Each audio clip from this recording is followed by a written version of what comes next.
परमपवित्र भाऊबीज. हिरवी तुम्ही बहिणीला बोलवा नका बोलवू, पण तिचे जे हक्काचे 2 दिवस, या 2 दिवशी तरी आदरानं तिला फोन लावत जा. असे बरेच बहीण भाऊ आहे की त्यांचं आज रक्षाबंधन भाऊबीजेचा सण सध्या बंद झालेला आहे, एकमेकांशी प्रेमानं बोलत सुद्धा नाही. पण आज कुठंतरी या जागरूकतेची गरज आहे. एका आईच्या उदरातून आपण जन्माला आलो, आणि असं काही आपल्या पोटी लेकीबाळी जन्माला आल्या की आपण त्या बहिणीला विसरूनच जातो. कितीही तिची गरिबी असू द्या, पण इथल्या भावांना माझी विनंती असेल, जिथपर्यंत माझा आवाज पोहोचतोय, ज्यांच्या कानापर्यंत जातोय, त्यांना माझी विनंती असेल, हक्काची बहीण जर तुमच्या पोटी तुमच्या नशिबी असेल तर बहिणीचा कधी अवहेर करू नका. ती गरीब असू द्या, श्रीमंत असू द्या, उलट तिला सांगा, बाई हे सगळं काही विश्व आहे ना, हे तुझ्याच कृपेने. आजपर्यंत वैर केला असेल तर आजपासून मला अजिबात तुझ्याशी वैर करायचा नाही. कधीतरी त्या बहिणीला प्रेमानं समजून घ्या. आणि म्हणून दर सण आला की ती वाटच बघत असते बरं. तिचे ते हक्काचे दिवस आहे, प्रेमानं आनंदानं वाट पाहते, सांगत असते बरं जावा भावाला, शेजारच्या मैत्रिणीला, की गाडी घुंगाराची घेऊनी बंधू माझा येईल ग, राखीच्या सणाला मला माहेल ग. गाडी घुंगाराची घेऊनी बंधू माझा येईल ग, राखीच्या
परमपवित्र भाऊबीज आला की त्या बहिणीला सारखं वाटतं आज माझ्या भावाचा फोन येईल. पण कधीतरी नात्यामध्ये दुरावा निर्माण झालेला असला की तो भाऊ त्या दिवसाला सुद्धा त्या बहिणीला फोन करत नाही. कुठंतरी आज हे परिवर्तन झालं पाहिजे बरं. रक्ताचे नातं असतात, आपण सहज थोड्याशा कारणामुळे तोडून मोकळे होतो, पण रक्ताचे नाते तोडू नका. नंतर कावळ्याला खाऊ घालून काहीच उपयोग नसतो. जिवंतपणे ही नाते सांभाळा. भाऊ बहिणीला विसरतो कधी कधी, पण इथं बसलेल्या तायांना सुद्धा माझी विनंती असेल, अगदी थोड्यासाठी, नवऱ्याच्या आग्रहासाठी आपल्या भावाला प्रॉपर्टीत कधी हिस्सा मागू नका. आपल्या नशिबानं जे आहे ना ते खूप आहे आपल्याकडे आणि आहे आपल्या हातात, पण थोड्यासाठी तुमच्या प्रेमामध्ये आणि भावाच्या प्रेमामध्ये अंतर येऊ देऊ नका. माझी कथा झाली पाथर्डीमध्ये, शिवमहापुराणच कथा होती आणि मी असं भावाचं बहिणीचं सहज वर्णन सांगितलं की बहिणीचा अवेर करू नका. हे जे काही आहे ना आपल्या प्रपंचामध्ये, हे खरं तर आपल्या भाच्याचा, आपल्या बहिणीचा आपल्याला आशीर्वाद आहे, साधू संतांचा आशीर्वाद आहे. आपण जे चांगलं कर्म करतो, हे चांगल्या कर्माच्यामुळे हे सगळं काही आपल्याला उभा दिसतं. एका जणानं कथा ऐकली आणि अक्षरशः ते 2 वर्षापासून बोलत नव्हते. माझी कथा ऐकल्यावर गेला दुसऱ्या दिवशी बहिणीला घेऊन आला, माझ्या पायाच पडायला घेऊन आला. म्हटलं ताई, बहिणी म्हटलं माझी खूप श्रीमंत घराण्यात दिलेली, पण आमच्या नात्यामध्ये थोडासा दुरावा निर्माण झाला, आम्ही बोललोच नाही म्हणे 2 वर्षापासून. पण तुमची कथा ऐकली ना, त्या क्षणाला मी ठरवलं हे सगळं काही आता सोडून द्यायचंय. कुणाचं तरी आपल्याला हे मार्गदर्शन मिळालं या भावनेनं. राग द्वेष सगळा सोडून दिला आणि आज मी माझ्या बहिणीला घेऊन आलो. कुठंतरी ही सुधारणा होत असेल तर मला असं वाटतं ही माझी कथा सफल होईल. बहिणीचा रागराग करू नका, बहिणीचा तिरस्कार करू नका. जोपर्यंत माहेरातले मायबाप जिवंत असतात ना, तोपर्यंत हक्काचा उंबरा तिच्यासाठी असतो बरं. आई तरी फोन करील, बाप तरी फोन करील, पण माहेरातले मायबाप एकदा निघून गेले की वाट बघावी लागते, तरी सुद्धा कुणाचा फोन येत नाही. भाऊ फोन करत नाही, भाऊजही फोन करत नाही. तिला वाटतं की मायबाप असते तर मला एक तरी आईचा फोन आला असता, बापाचा फोन. आणि मुलीचं माहेर तोपर्यंतच आहे हो, जोपर्यंत त्या माहेरामध्ये तिचे मायबाप जिवंत असतात. भाऊ जर श्रीमंत झाला, बहीण जर गरीब असली, तर त्या बहिणीची अवहेलना भाऊ करत असतो. कधी कधी स्वतःच्या श्रीमंतीच्या घमेंडीमध्ये तो राहत असतो. पण माझी भावंडांना विनंती असेल, दादा घ्यायचं असेल तर आपल्या प्रपंचामध्ये आपल्या बहिणीचा आशीर्वाद घ्या. घरी आली हक्कानं तिला भाऊबीजीला, रक्षाबंधनाला बोलवा. अरे इतकं प्रेम करते ना माहेरावरती बहीण, मुलगी एवढं प्रेम करते, तुमच्या आईपतीप्रमाणे तिला साडी घ्या, तुम्ही 500ची घ्या, इकडं नवऱ्याचे पैसे घेऊन येईल, काही तुम्ही दिलेले घालील. आणि तुम्ही 500ची जरी घेतली तर ती 2000ची नवऱ्याच्या का असे ना पैशानं घेऊन जाते. माहेरात सासऱ्यातल्या लोकांना सांगते, बघा शेजारणी पाजारणीला जावेला सांगते माझ्या बापानं घेतली ही साडी. भावाची कधीच इज्जत बहीण माहेरात जाऊ देत नाही बरं, खूप प्रेम करते बहीण. आणि म्हणून कधी कधी भाऊ श्रीमंत झाला की त्याच्याकडून अवहेलना होते. पण दादा किती जरी तुम्ही बहिणीपासून दूर गेलात ना, एक दिवस असतो तुम्हाला त्याच्यासाठी यावं लागतं. परंतु त्या दिवसाच्या वेळेला मात्र तुम्ही येताल साडी घेऊन, पण ती मात्र बोलायला तुमच्यासोबत तयार नसणार आहे. आणि म्हणून जोपर्यंत आहे तोपर्यंत प्रेमाची कदर करा. भाऊ जर श्रीमंत झाला ना तर तो बहिणीला विसरूनच जातो. पण ती त्याला नेहमी सांगत असते, दादा श्रीमंती गरिबी ही ऊन सावलीचा खेळ आहे. कधीतरी तुझी परिस्थिती चांगली असेल, कधी माझी असेल, पण तुझ्या चांगल्या परिस्थितीमध्ये माझी गरिबी म्हणून तू हसू नको, माझ्याकडे तिरस्कारानं पाहू नको, माझं त्या ठिकाणी अवेर करू नको. ती भावाला नेहमी सांगत असते की ना दादा ऐक, नको घमेंड करू दादा श्रीमंती पायी, नको घमेंड करू दादा श्रीमंती पायी. ही दुबळी बहीण काही मागणार नाही, दुबळी बहीण काही मागणार नाही, दुबळी बहीण काही मागणार करू दादा श्रीमंती पायी, नको घमंड करू दादा श्रीमंती पायी, दुबळी बहीण काय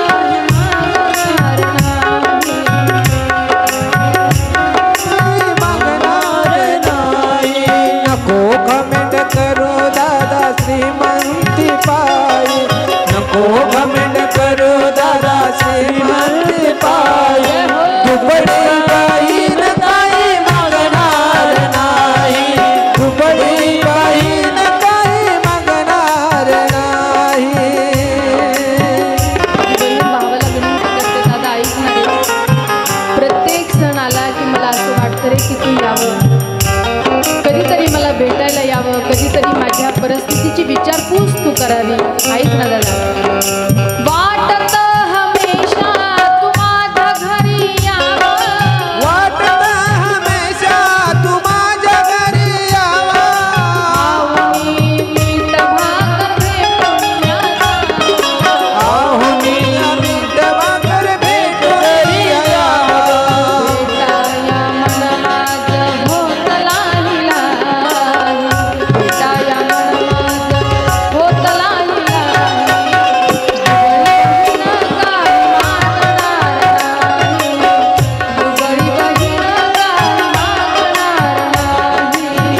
दुबळी बहीण काय मागणार नाही, दुबळी बहीण काही मागणार नाही.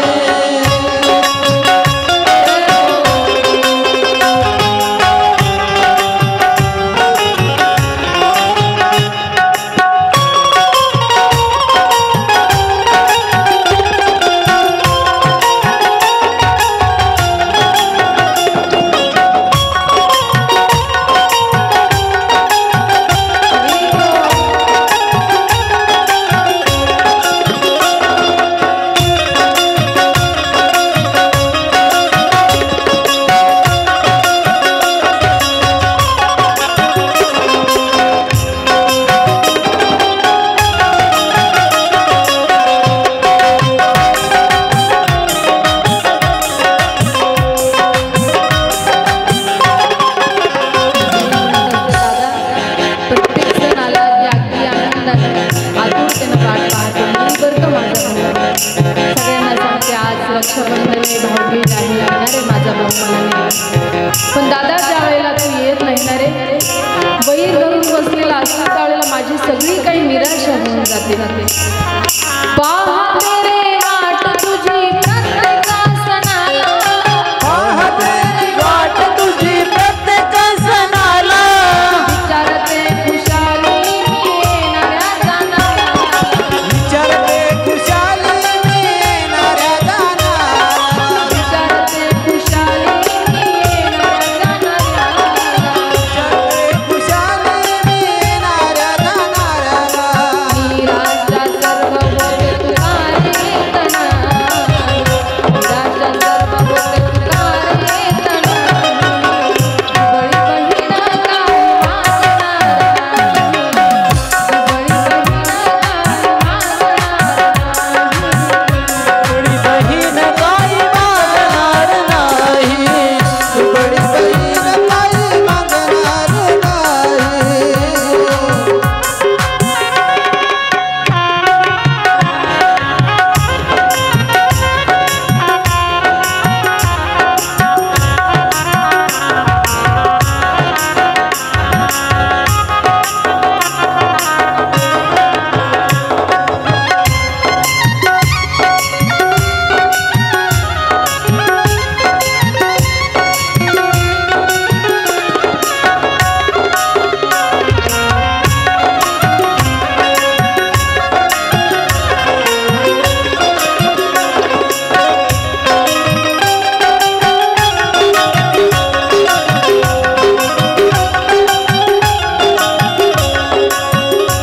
ज्यावेळेला त्या मुलीच्या माहेरातले मायबाप निघून जातात ना, त्यावेळेला तिला जाणवतं आता माहेरामध्ये मायबाप राहिले नाही. दिदी रक्षाबंधन आलं, भाऊबीज आलं की ताई तू कधी येणार आहेस, हा आवाज आता मला पुन्हा पुन्हा कधीच ऐकायला मिळणार. हक्कासाठी हक्कानं माझ्यासाठी जे मिळेल ते पैसे जपून ठेवणारी माय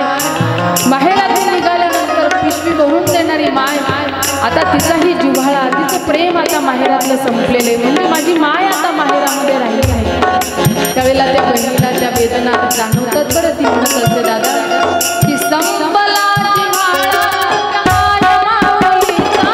संपला जिव्हाळा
सुंदर गीत आहे बरं. आपल्याला भाव फार महत्वाचा आहे. एवढं सुंदर गीत आहे ना, मला मनापासून आवडतं.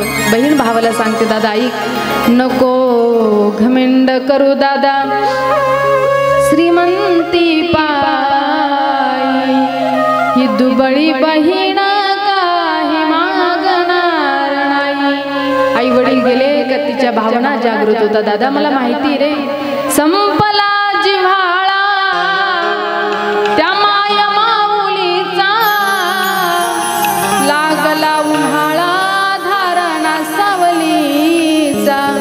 साडी नको, चोळी नको, नको दादा काही, दुबळी बहीण काही मागणार नाही. खूप प्रेम करते मुलगी माहेरावरती. आणि म्हणून लहान असतात दोघे बहीण भाऊ, शाळेमध्ये आले, कधी मुली दिदीची सायकल पंक्चर झाली ना, स्वतःची सायकल त्या ठिकाणी तिला देतो आणि दिदीला म्हणतो तुझी दे. उडीत उडीत का असे ना, पण घरला घेऊन येतो. कुणी जर चॉकलेट दिलं पळत जाते, त्या ठिकाणी फ्रॉकने चॉकलेट कट करते, अर्ध त्याला देते आणि अर्ध आपण खाते. किती प्रेम करतात आहे तोपर्यंत. नंतर असं काही नात्यामध्ये विभक्तपणा येऊन जातो की एकमेकाचे वर्षानुवर्ष तोंड पाहत नाही. पण मी नेहमी सांगते, मुलगी खूप त्या ठिकाणी सगळी काही परिस्थिती निभावते बरं. स्त्री लहान असते ना, त्यावेळेला आई वडील म्हणतात मुलगी आहेस, कपडे नीट घाल, चांगलं राहा. समाज विचित्र आहे. थोडी मोठी झाली की लहानपणी आईवडिलांच्या धाकात, थोडी मोठी झाली की भाऊ म्हणतो इकडं जाऊ नको, तिकडं जाऊ नको. अजून थोडीशी मोठी झाली की मग मात्र लग्न होतं तिकडं नवऱ्याच्या धाकात. आणि लेकरं बाळं झाले की पुन्हा लेकरं मोठाले झाले की लेकरांच्या धाकात. अरे वैयक्तिक आयुष्यच नाही हो स्त्रीला. खूप समर्पण आहे माझ्या या माऊलीचं. पण मी इथं बसलेल्या भावांना विनंती करेल, आपल्यासाठी एवढं समर्पण करतात ना, कधीतरी आपण एक भाऊ म्हणून आपलं आद्य कर्तव्य आहे, बहिणीचा प्रपंचामध्ये आशीर्वाद घ्या. बहिणीचा जर आपल्या प्रपंचाला आशीर्वाद लागला दादा, लक्ष द्या, बहिणीचा जर आपल्या प्रपंचाला आशीर्वाद लागला तर हातामध्ये माती घ्या, सोनं होईल त्याचं. पण बहिणीचा तळतळाट जर आपल्या प्रपंचाला लागला तर चालू पावसाळ्यात आपला बोर बंद पडल्याशिवाय राहणार नाही. आणि म्हणून घ्यायचाच असेल तर बहिणीचा आशीर्वाद घ्या. कोणत्याही भावानं, कोणत्याही भाऊजाईनं बहिणीचा तळतळाट, नंदेचा तळतळाट मात्र आपल्या प्रपंचाला लावून घेऊ नका. काहीच अपेक्षा नाही हो तिला, पण माहेरावरती मात्र तिचं फार प्रेम असतं. महाराज माहेराचं कुत्रं जरी दिसलं तरी त्या कुत्र्याला सुद्धा अरे तू माझ्या माहेरचा आहेस म्हणते. खूप प्रेम करते माहेरावरती स्त्री. परंतु आज माहेरातून जात असताना खूप दुःख झालं मा पार्वतीला. मैनावती तर त्या ठिकाणी पार्वतीला सांगते ऐक, ज्या घरी जायचंय ते भोलेनाथ आहे. त्यांना आई नाही, वडील नाही, भाऊ नाही, बहीण नाही, सगळं काही जे नाते ते तुला निभवायचंय. आणि म्हणून तुला माझा त्या ठिकाणी मोलाचा सल्ला आहे, मोलाचा उपदेश आहे. ऐक पार्वती, करे हो सदा शंकर पद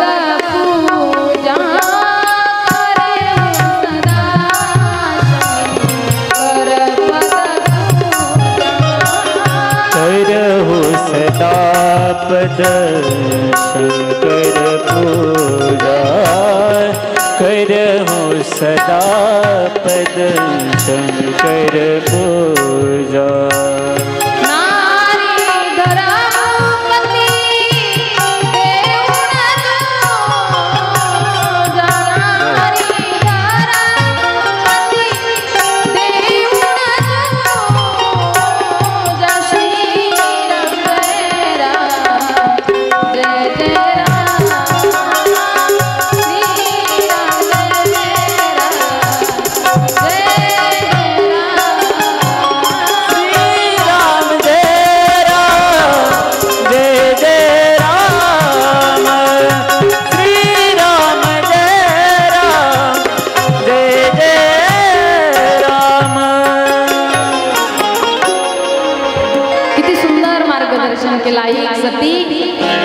तुला या ठिकाणी मी सांगते आहे, तू पतिव्रता नारी आहे. करे हु सदा शंकर पद पूजा नारी धरापती देऊळ तुझ्या श्रीराम जय राम जय जय राम. तुझा पती तुझ्यासाठी परमेश्वर आहे. ज्या घरी जायचंय तिथले कुणाचे स्वभाव वगैरे तुला काही माहिती नाही, पण प्रेमानं सगळ्यांना आपलंसं कर. खूप समजावून सांगते. मला असं वाटतं मैनावतीनं सांगणं गरजेचं नाही, इथल्या सगळ्याच आयांनी आपल्या लेकीला अशी शिकवण दिली पाहिजे. एकदा प्रेमानं म्हणा हर हर. सगळ्यांचा आवाज येऊ द्या एकदा प्रेमानं जोराना सगळ्यांचा हर हर हर हर. आवाज नाही आला जोपर्यंत येणार नाही तोपर्यंत मी बंद करणार नाही. हा प्रेमानं मोठ्यानं सगळ्यांनी जोरदार हर हर हर हर हर हर. वा वा. मा पार्वतीला मैनावती सुंदरचा उपदेश करते. ही प्रत्येक आईनं केलं पाहिजे बाई. ज्या घरामध्ये जायचंय ग ते तुझ्यासाठी नवीन आहे. रीतिरिवाज नवीन असतील, माणसं घरातले परिवारातले मंडळी सगळे आपलेसे असतील, पण एक त्या घरामध्ये राहत असताना एक तर तू त्यांची हो नाही तर त्यांना आपलंसं कर. पण नुसतं नवरा माझ्या मुठीत ग एवढंच करू नको बरं. असं हार आईनं सांगितलं पाहिजे. मुलीचं लग्न झालं की तिच्यासाठी सगळं काही नवीन जरी असलं तरी ती तिच्या सगळ्या चांगल्या कर्तृत्वानं सगळं काही आपलंसं करू शकते. ऐका ना, जो आईवडिलांना स्वर्गात घेऊन जातो तो मुलगा असतो. लक्ष द्या. जो आईवडिलांना घेऊन मुलगा स्वर्गात घेऊन जातो, स्वर्ग घरी आणते ती मुलगी असते. आईवडिलांना स्वर्गात घेऊन जातो तो मुलगा असतो, स्वर्ग घरी आणते ती मुलगी असते. पण घरालाच स्वर्ग करते ती मात्र सून असते. आणि म्हणून बघा, वाजवायच्या ना टाळ्या तर प्रेमानं वाजवा बरं. अशा टोल नाक्यासारख्या नका वाजवा. वाजवा जोरदार. दात तर दिली पाहिजे पण अंतःकरणापासून आपण टाळी वाजवली.